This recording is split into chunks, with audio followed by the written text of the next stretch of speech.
बहुत समय पहले अयोध्या नगरी में सूर्यवंश के एक महान सम्राट राज करते थे। उनका नाम था राजा अम्बरीश। वे जितने महान राजा थे, उतने ही भगवान विष्णु के सच्चे भक्त भी। उनके राज्य में धर्म और न्याय का पालन होता था। प्रजा सुखी और संपन्न थी। राजा अम्बरीश हर एकादशी को बड़ी श्रद्धा से व्रत रखते और द्वादशी को विधिपूर्वक पारण करते।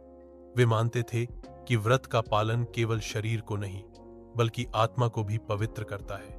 एक बार कार्तिक महीने की एकादशी को उन्होंने उपवास रखा।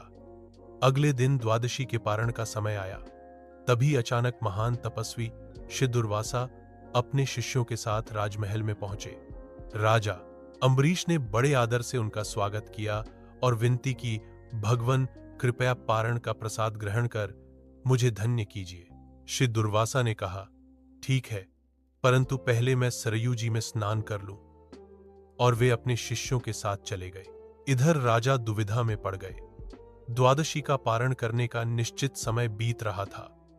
यदि वे शिव के लौटने की प्रतीक्षा करते तो व्रत का नियम टूट जाता, और यदि वे शिव के बिना पारण कर लेते तो यह उनका अपमान होता। राजा ने मंत्रियों और विद्वानों से पूछा।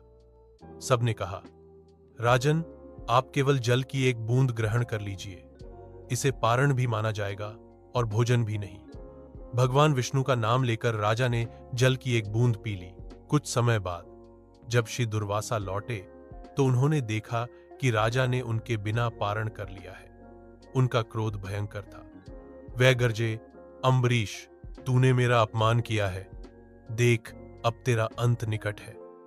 इतना कहकर उन्होंने अपनी जटाओं से एक भयंकर राक्षसी उत्पन्न की और उसे राजा पर आक्रमण करने भेज दिया।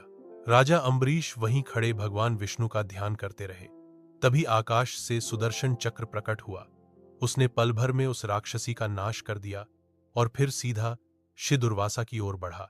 सुदर्शन चक्र को अपनी ओर आते देख शिव भयभीत हो गए। वे इंद्रलोक, ब्रह्मलोक और कैलाश तक भागे, पर किसी ने उन्हें बचा न पाया। अंत में वे सीधे भगवान विष्णु के पास पहुंचे और बोले, प्रभो, मुझे इस सुदर्शन से बचाइए। भगवान विष्णु ने शांत स्वर में कहा, शिवर, मैं अपने भक्तों से बंधा हूं। मैं स्वयं भी अपने भक्त की मर्यादा नहीं तोड़ सकता। यदि तुम्हें क्षमा चाहिए तो अम्बरीश से क्षमा मांगो। दुर्वासा तुरंत राजा अम्बरीश के पास आए। वे हाथ जोड़कर बोले, राजन, मेरे अपराध को क्षमा करो। मैंने क्रोध में आकर तुम्हें कष्ट पहुंचाया। राजा अम्बरीश ने